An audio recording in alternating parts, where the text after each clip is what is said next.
तो जैसा हम लोग अभी पढ़ रहे थे कि फैटी एसिड्स के बारे में और उसका बेसिक स्ट्रक्चर हमने समझा था, तो आप ये ध्यान रखिए कि उससे पहले भी जो हम लोगों ने फैटी एसिड अभी पढ़ा वो किससे जुड़ा हुआ था? ग्लिसरॉल से। जो हमारा ग्लिसरॉल था उससे हमारा फैटी एसिड जुड़ा था थ्रू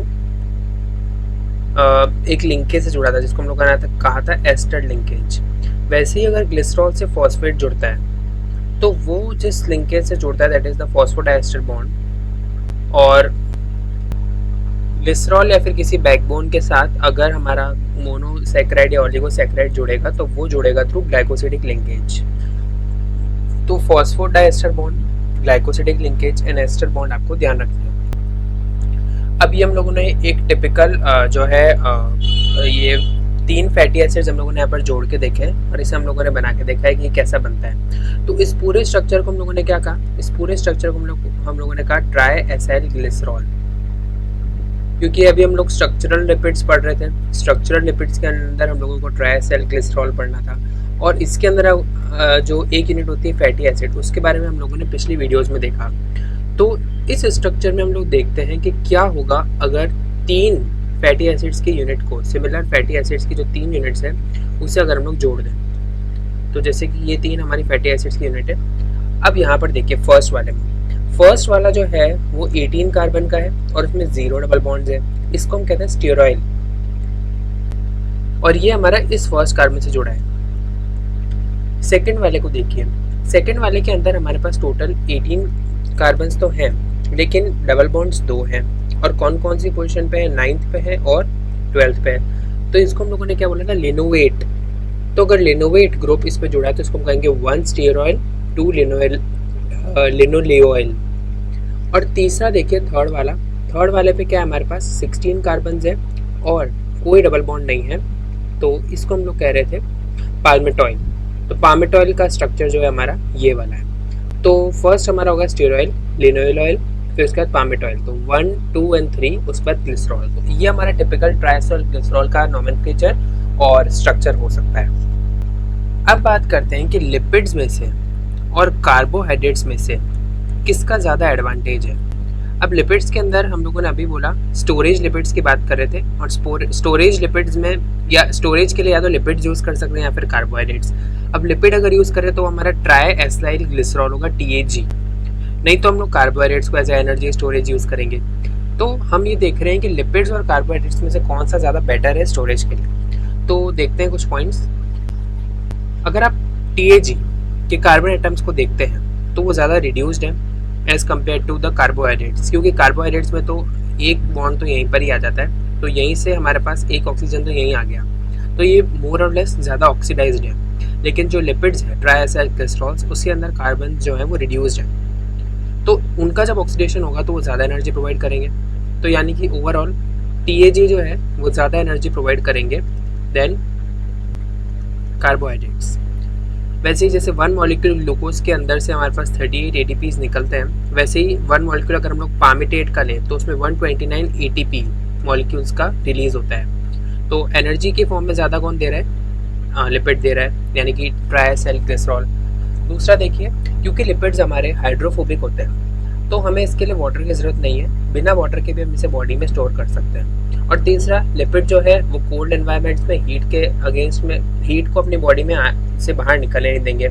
सपोज ये हमारी स्किन है और या लिपिड की लेयर है, तो जो हमारी हीट है वो अंदर रेडिएट हो जाएगी, रिफ्लेक्ट हो जाएगी, वापस से बाहर नहीं निकल पाएगी। तो इसे इंसुलेशन भी प्रोवाइड करता है। तो क्योंकि एक तो इंसुलेशन प्रोवाइड करता है, इसको वाटर की ज़रूरत नहीं है स्टोरेज के लिए और एनर्जी ज़्यादा देता है, तो हम कहेंगे as a storage lipid, as a storage form tri acyl glycerols are much better than carbohydrates.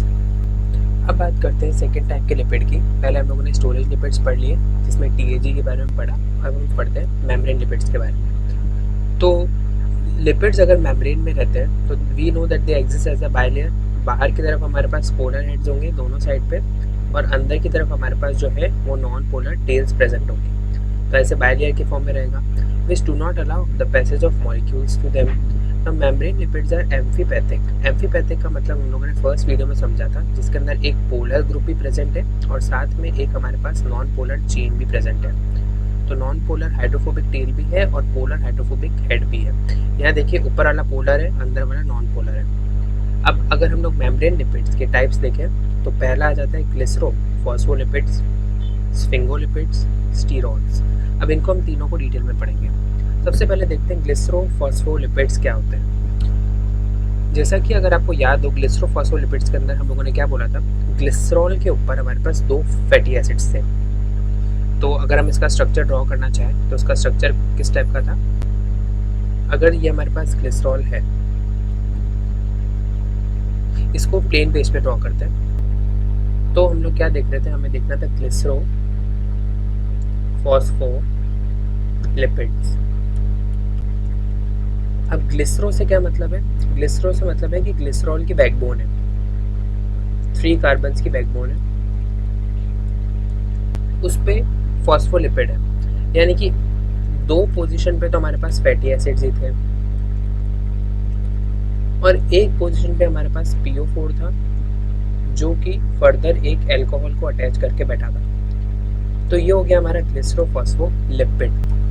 बात करें अगर स्फिंगोलिपिड की, तो स्फिंगोलिपिड में क्या था, एक स्फिंगोसिन की बहुत लंबी सी चेन थी कुछ इस टाइप से, ये पूरी SPHINGOSIN, एक पार्ट तो स्फिंगोसिन के हेड ही खा गया था, बचा क्या, यहाँ पर फैटी एसिड लग जाएगा और यहाँ पर हमारे पास एक फॉस्फेट था और उस फॉस्फेट से हमारे पास अल्कोहल अटैच था जिसको हम लोगों ने कहा था कोलिन। तो ये हो गया हमारा स्फिंगोलिपिड। अब स्फिंगोलिपिड के अंदर आपको ध्यान रखना है कि जो फैटी एसिड्स हैं वो स्फिंगोसिन से अटैच्ड होते हैं, जो स्फिंगोसिन की बैकबोन है उससे अटैच्ड होते हैं थ्रू अमीन। मतलब कि स्फिंगोसिन में एक्चुअली NH2 ग्रुप होता है, इधर हमारे पास जैसे ये है तो इधर हमारे पास NH2 ग्रुप होता है जिसका NH ऐसा लिंकेज बना के हमारा फैटी एसिड से पूरा लिंक होता है। तो this linkage is known as amide linkage. तो ये फैटी एसिड इस स्फिंगोसिन से अमाइड लिंकेज करता है। तीसरा बात करते हैं स्टीरॉल्स का, तो स्टीरॉल्स के अंदर ऐसे 4 मेन रिंग्स होती है और उसके ऊपर इधर की तरफ हमारा R ग्रुप अटैच होता है, यानी कि जो लॉन्ग चेन थी हमारी वो होती है। तो इसको हम लोग कहते हैं स्टीरॉल का सेंटर, दैट इज स्टीरॉल रिंग्स। तो ये हमारे 3 ऊपर से हम लोगों ने ओवरव्यू देखे स्ट्रक्चर्स के, जो कि अलग अलग लिपिड्स के हैं, जो कि मेम्ब्रेन लिपिड्स हैं। तो स्टार्ट करते हैं फर्स्ट वाले से, ग्लिसरोफॉस्फोलिपिड्स।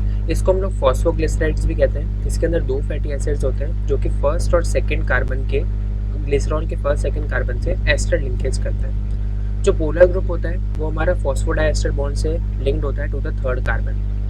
जो तुम्हारा थर्ड कार्बन था उस पर PO4 वाला लिंकेज था, उससे हमारा OH था। तो this is OH is a polar group which is linked through this phosphodiester bond. अगर डबल बॉन्ड प्रेजेंट है R ग्रुप के अंदर तो it will produce a band और अ किंक, जैसे मैंने आपको सिस और ट्रांस के अंदर बताया था। And as a result the rotation around these double bond is hindered. ये चीज़ हमें पता है क्योंकि यहाँ पर हमारे पास पाई बॉन्ड्स होते हैं और पाई बॉन्ड्स के अराउंड रोटेशन नहीं हो पाता है। तो इसके लिए क्या होता है ना, इसके अंदर हमारे पास उसका रोटेशन नहीं हो पाता है और इसकी वजह से जब रोटेशन नहीं हो पाता तो इनका ईजी वंडरवॉल फोर्सेस एक दूसरे के अंदर नहीं बन पाते हैं और क्योंकि नहीं बन पाते हैं तो ये लिक्विड एग्जिस्ट करते हैं लिक्विड के फॉर्म में। तो ऐसे ग्लिसरोफॉस्फोलिपिड्स जिनके अंदर अनसैचुरेटेड कार्बन प्रेजेंट है वो हमारे लिक्विड होते हैं। तो ये चीज़ ध्यान रखने वाली बात है कि जितने ज़्यादा डबल बॉन्ड होंगे उतनी ज़्यादा लिक्विड नेचर होगा। ओलिएट की बात कीजिए, ओलिएट के अंदर हमारे पास एक डबल बॉन्ड होता है। वैसे लिनोलिएट की बात कीजिए तो लिनोलिनेट के अंदर तो इसके अंदर हमारे पास 3 डबल बॉन्ड होते हैं, तो इसके मेल्टिंग पॉइंट जो है वो काफ़ी कम है। अब लिनोलिनेट की बात कीजिए तो इसका जो लास्ट है कार्बन उसको हम लोग ओमेगा कहते हैं। ओमेगा कार्बन से लास्ट जो हमारा सबसे पहला, अगर इधर हमारा इसका सपोज इधर हमारे पास ओमेगा कार्बन है तो ओमेगा कार्बन के with respect to third carbon जो उसके अंदर हमारे पास डबल बॉन्ड होता है, तो इसलिए हम इसको ओमेगा 3 फैटी एसिड कहते हैं क्योंकि इसका लास्ट डबल बॉन्ड जो होता है वो 3 कार्बन अवे होता है फ्रॉम दी ओमेगा कार्बन, अगर हम लोग ओमेगा कार्बन को फर्स्ट माने। अब ये जो हमारे फैटी एसिड्स हैं जो हम लोगों ने फॉस्फोलिपिड्स पढ़े अभी, इनके अंदर ये जो फैटी एसिड्स है actually they could act as a detergent, क्योंकि इसके अंदर हमारे पास पोलर ग्रुप भी है और नॉन पोलर ग्रुप भी है। So we know that this could be much toxic to the living organisms. तो इसके लिए क्या होता है ना, ये एस्टरिफाइड होता है, यानी कि जो फैटी एसिड है उसको हम लोग एस्टर की फॉर्म में एग्जिस्ट करता है वो दूसरे मॉलिक्यूल्स के साथ कंबाइन करके। और अगर मोस्ट अबेंडेंट आर ग्रुप्स की बात करें तो जैसे कि ओलिएट हो गया, पाल्मेट हो गया, स्टीरेट हो गया, तो ये सारे इनमें से जो लिनोलिएट और लिनोलिनेट है इन दोनों को हमें डायट्री फॉर्म में ऑब्टेन करना पड़ता है और ये जो है बाकी फैटी एसिड्स भी सिंथेसाइज कर सकते हैं।